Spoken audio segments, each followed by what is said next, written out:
Welcome back to the newspaper review. Now we're joined via telephone with our guest, Joseph Onyekwere. Thank you for joining us on the newspaper review this morning. Thank you so much for having me. I'd like to ask you if you watched the match between Nigeria and Tunisia yesterday. I did. I watched the match. Oh, okay. So what has been your reaction? Why do you think Nigeria lost it?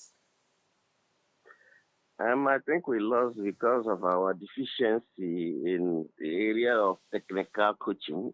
Our coach lacked the technical know-how to confront his Tunisian counterparts. It was a shocker.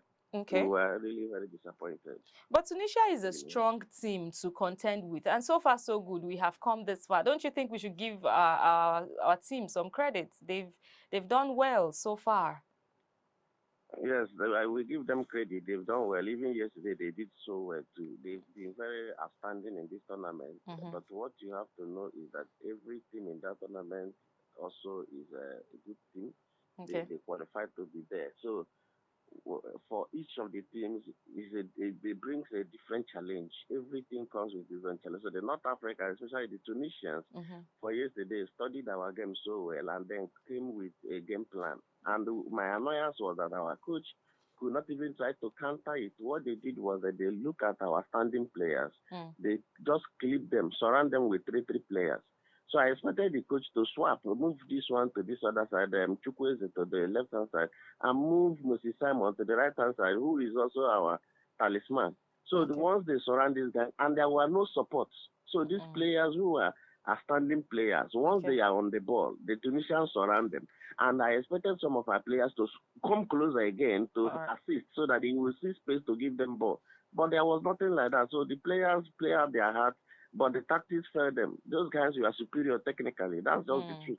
So it has nothing to do with the goalkeeper. A lot of fans were blaming the goalkeeper. I mean, yes, people were blaming the goalkeeper, and I told them that even the best goalkeeper in the whole world has fallen that way because the ball bounced on the ground before flashing in his face. He just put his hand on it. So I don't blame the goalkeeper.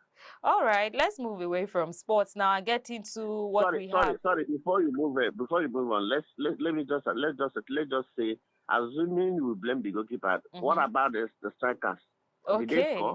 Well, there's been an argument that we don't have a team, that we have, single players who want to shine, and there's been a lot of conversations really on social media. So people are saying that we don't have a team, that we just have individuals who want to shine as players. No, I disagree with them. If we don't have a team, we won't get that far. We're the only team in that tournament that have 100% performance record. So wow. If we don't have a team, we won't get to that level. We have a team, very solid team.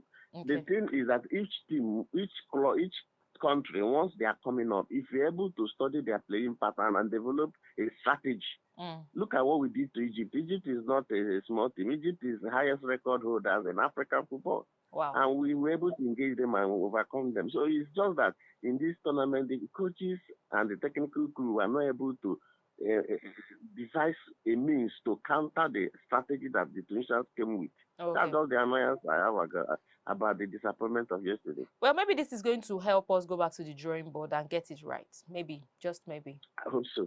All right. Now let's go to our Electoral Act amendments. The Punch newspaper gave us a new development this morning. The bill bars voters from contesting candidate certificates in court. Please help us understand what that means. Does it mean that if a voter feels that something is not right with a candidate's certificate or something, you can't say something, you can't go to court, you can't, challenge that contesting candidate certificates? Is that what it means right now? That's what it means. But unfortunately, I've always said this, we are so unfortunate. What we have as lawmakers are a bunch of self-seeking and self-serving individuals, If we had a country where we have lawmakers who work for the interests of the nation, they wouldn't be thinking about self-interest. How to preserve their ugly past, how to preserve their Oluwole certificate and all the rest of that. I mean, it doesn't make sense as far as I'm concerned. How can you say somebody who is going to represent you, you can't challenge what he's presenting. Well, the law Then has you not been leave. signed yet. If That is the signed, proposal. yes, That's well, the that's the proposal. proposal. But if signed, it will only allow those who participated in the party primary to challenge in court the school certificates, the birth certificate, and other credentials of a co-contestant. But I'd like to ask you here, don't you think we should channel the energy to saying that INEC has to do their work properly, so that if there is a loophole, even after this candidate has been voted in, INEC should be the one to answer for it? The truth of the matter is that, what do you mean by INEC doing their work properly? INEC will look at your certificate, you ask for the original, the candidates present them. Sometimes these forged certificates look so real. So INEC will not have the time. Their job is to conduct the election, not to verify certificate. Because to verify certificate means you have to begin to go to universities where they get these papers, to begin to ask questions or go to WAEC and all the rest. It's individuals who have the track record of these people that will be able to mark them. Okay, not so you're saying the INEC individuals are in a better position to give us... Yes. They're better so to say, this guy, I knew he never went to secondary school. If he's presenting WAEC, let him tell us how he wrote it. So this is the thing. Everybody who is going to public office has become a public property. You should be open to public scrutiny. Okay. You can't restrict it to party thing. The party members who contested primaries with you, if you leave it with them to challenge the certificate, party supremacy, they may ask party loyalty, they will compromise them and ask them to shut up. Okay, let's move and that ends it. I can hear you. Yeah, so that's the issue. If you leave it to only those who contested primaries, that means it's still within the same political party. So the leaders of that party can call those people and compromise them and promise them something else and ask them to allow their candidate because they've selected the person, irrespective of the fact that he's presenting such papers. Do you think this is going to affect, is this connected to freedom of speech, in some way going to affect that right to speak up when you feel that there's something wrong with those that are coming out to represent you in office? It's connected, and I've said it earlier that if you are going for public office, you are not just representing your political party, you are representing your constituents, you are representing the populace. All right, let's move to... The people should be able to ask questions. That's my own position. All right, let's get to the subsidy removal. This has been trending for a very long time, and this is just January 24th. February is coming soon, and even though there has been a lot of hesitancy and a lot of developments when it has to do with the removal of subsidy. Now, the Hitman faults NLC's planned protest against subsidy removal. They feel that the protest... Okay, now I'm going to just read that. The Independent Petroleum Marketers Association described the Nigerian Labour Congress planned nationwide protest against fuel subsidy removal as unnecessary and misplaced priority. Do you expect that the NLC should just sit back and watch this fuel subsidy removal move made in the first place? Well, I don't expect them to keep quiet. I expect them to make noise, and that's exactly what they plan to do. Not that they tend to achieve any result. We have a constituent government. They made up their minds to go for it. Then the Labour just want to let Nigerians know that they are still available, they are existing, and that they are around. That's what I think. But then the comments by the IPMN man is also valid.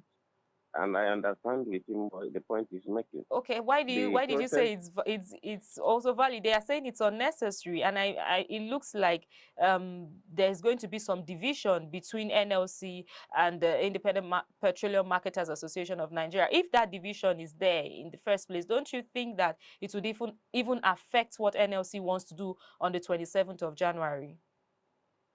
Yeah, the truth of the matter is that the issue of subsidy has always been around.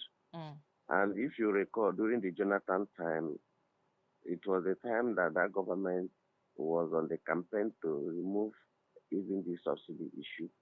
But it's annoying that it's this same political party in power now that resisted them by all means, insisting that there's nothing like subsidy and say they should not remove it. If we had allowed Jonathan remove the subsidy at that time, I mean, things perhaps by now would have been better. So the argument about removing subsidy, certainly everybody knows that the subsidy ought to be removed. But the point is at what point and at what time and under what circumstances. And that's the issue the guy is talking about. We should be talking about having our refineries working, if not optimally, at least to a certain level, before we begin to think about removing subsidy. But about removing subsidy, that is certain. We have to remove it because it's gotten a whole lot of money from the government coffers. And the people benefiting from all these things are people we can't even vouch for their integrity. Well, so that's the issue. Is there any time that is good enough for us? Because people are afraid of the hike in cost of, transportation and cost of things generally. Is there a good time to remove it? Because some Nigerians are even saying, let's stop having it in the news, just do it and let's move on with our lives. Is there a time that is really good for us to say this is the right time to remove it? Yes, there's a good time, and in my opinion, this is not a good time. Okay. This is a bad time to begin to think about removing subsidy.